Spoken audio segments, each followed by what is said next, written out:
begins with describing the people who have excelled in the last ayah. Those who excelled, Allah will reward them with the very best. وَيَجْزِيَ الَّذِينَ أَحْسَنُوا بِالْحُسْنَى. Who are those people? The ones who يَجْتَنِبُونَ كَبَائِرَ الْإِثْمِ وَالْفَوَاحِشِ. Those who avoid or keep away from, keep a distance from major sins, the greatest of sins, and all forms of indecency. Inna rabbaka, and then he says, illa lamam, except for small slip-ups. Inna rabbaka wasi'ul maghfirah, no doubt your master is vast in forgiveness. Huwa a'lamu bikum idh ansha'akum min al-ardi, he knows you better when he brought you out from the earth. Wa idh antum ajinnatun fi butuni ummahatikum, and he knows you better from the moment you were hidden inside of the bellies of your mothers. فَلَا تُزَكُّوا أَنفُسَكُمْ, then don't consider yourselves or declare yourselves pure. هُوَ أَعْلَمُ بِمَنِ اتَّقَى, he knows better the person who has protected themselves. Now, lots of components to this. We're going to take the overarching philosophy, talking about the idea of major sins first. That already starts to indicate that there are categories of sins. There's things that are really, really bad. Kaba'ir al-ithm. Kaba'ir comes from kabira, big. So very big kinds of sins. And then by converse, it's already assumed that there are other sins that are not as big, right? Also, you should know that in this religion, there are deeds that have very high level importance. And then there are other deeds that have less and less importance. Even in the study of fiqh, you have things that are haram and things that are makruh, for example, or things that are fard and things that are mustahab, or things that are sunnah. And mandatory stuff, optional stuff, right? Absolutely cannot do, is better if you don't do it. There's a degree, right? Now the first thing I want you to understand is the Qur'an makes sure that we maintain a sense of priority and a sense of proportion. The way I want you to think about it is, there are some things that you absolutely must not do. Or there are some things that you absolutely must do. And then like in school, your professor tells you, listen, you cannot cheat on the exam. You cannot plagiarize your term paper. Absolutely not.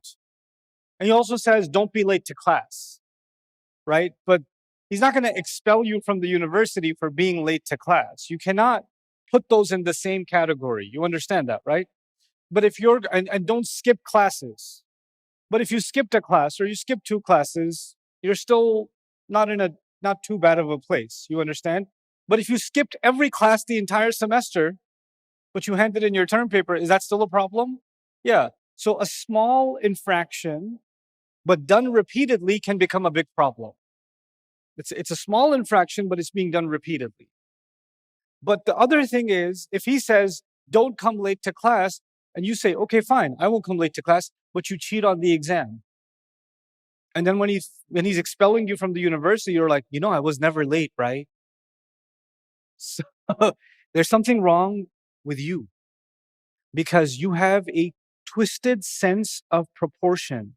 Things that are supposed to be big became small in your head, and things that were supposed to be relatively smaller became big in your head. Now, if you got caught being late to class, would you be ashamed? Yes. Would that be the end of your life? No. But if you got caught faking doctor's notes or faking, you're putting your name on somebody else's paper, and you got caught for that, would the guilt of that be much bigger? It would be, right? And the remorse you have, the regret you have would be much bigger. Would it be much more devastating for you? Would it be a much more difficult thing for you to get over? Yes.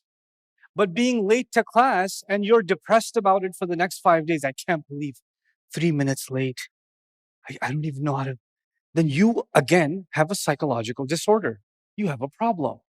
Now, I'm giving you this example because in our religion, there's actually some things you're supposed to feel really, really bad about. Like if you did that, you're supposed to feel really bad about that. Those are the kaba'ir al-ithm. Those are the major, major sins. Then there are other things. Oh my God, I joined the jama'ah late for Fajr.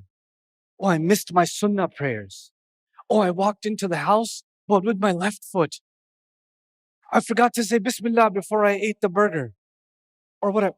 Something, small infractions, yes? When you start obsessing over those, then you lose sense of proportion. You're misplacing big feelings on small things, right? But I want you to understand something. Just like a car or just like a machine, the human heart and our emotions, we have limited fuel. We have limited fuel. You can only be so excited until the juice runs out. Like, for example, being on a treadmill, if you're going at a certain speed, you can only go so long before your energy reserves go low. If you're exhausting so much energy, feeling guilty about small things, then the energy you're supposed to have to feel guilty about big things is being depleted. Do you understand? So what then happens is, let me give you an example of what happens here. It creates what I'm calling here tunnel vision. So you can have someone, one of the major things Allah talks about, for example, is make sure you give your wife the mahar. Make sure you give her the mahar, right? He goes out of his way to talk about this issue. Okay. And he says, if you ask for any of it back when you're getting divorced, are you taking a serious allegation on yourself? Are you incriminating yourself by even asking for it back? The mahar you had given in case of a divorce? Okay. Now you have a person who's never even given the mahar. He's never even given the mahar. But he's losing his mind because if somebody's holding their hands the wrong way in salah, too high or too low, or somebody's scratching their face, or somebody's jeans are too low and they're going below their ankle and they're like, this guy doesn't understand the sunnah. You call that a beard? Your face is un-Islamic. And they're really particular about certain things and it's a really big deal to them. And they won't go to somebody's house. I'm not sure if they eat dhabiha or not. I don't know. They're Muslim, but are they Muslim with a capital M or lowercase? I don't know. So we can't be sure. Let's find out where they get their goat killed from first. Right?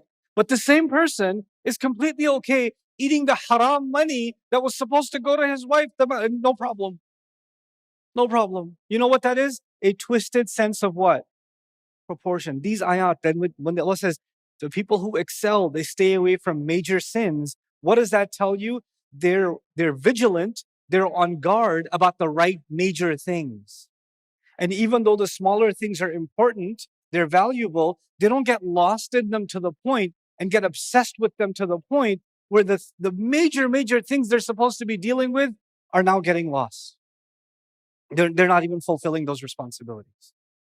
So the same way, there's lots of small deeds. The second issue, lots of small good deeds used to mask the seriousness of major bad deeds. This is again a twisted sense of proportion. A person says, listen, I know that's haram, but Allah is forgiving. And Allah is so forgiving. I'm so blessed. I get to do so much sadaqah in Ramadan. And I fast every Monday and every Thursday. And I do this and I do. And you've got lots of small good deeds going on. And you're secretly helping somebody get a job. And you're giving charity. And you're volunteering. And you're donating blood. And you're all this stuff. But all this stuff is really good. It feels good to do good things. But it's masking that something of the kaba'ir is actually going on.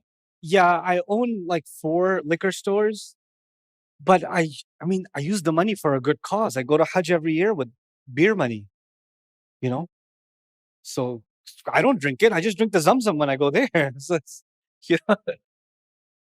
you still have a drinking problem,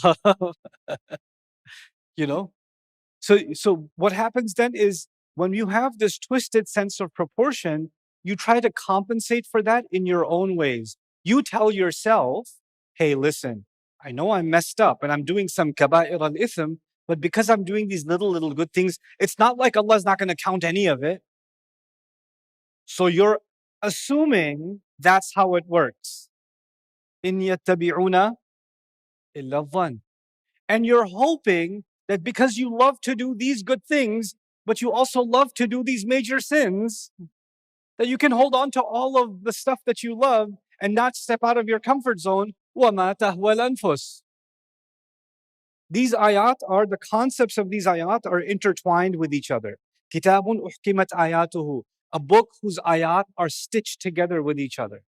Then, if you stay long enough in the twisted sense of proportion, your religion entirely, you call yourself a Muslim, but it's a totally different religion. It's not the same religion anymore. Because our religion is defined by what is the priority and what is not, actually. يُنَبَّأُ الْإِنسَانُ يَوْمَئِذٍ بِمَا قَدَّمَ وَأَخَّرَ. Human beings will be informed on Judgment Day, what did they make a priority and what did they delay. So whatever's not as priority has to get delayed.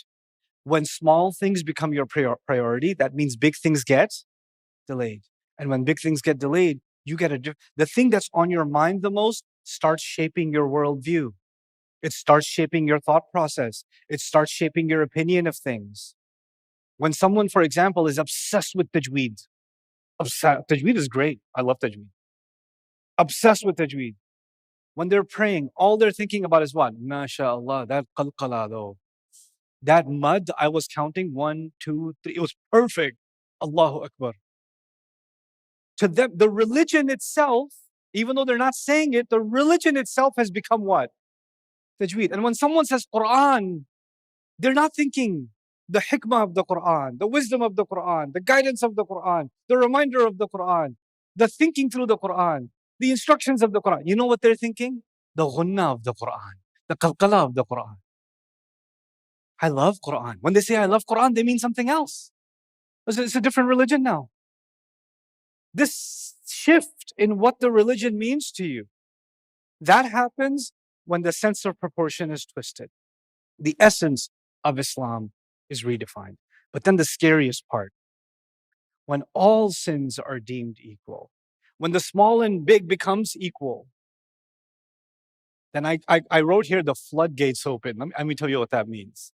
There are some, and by the way, this is a separate study. If I started talking about this, we would take a course by itself one day.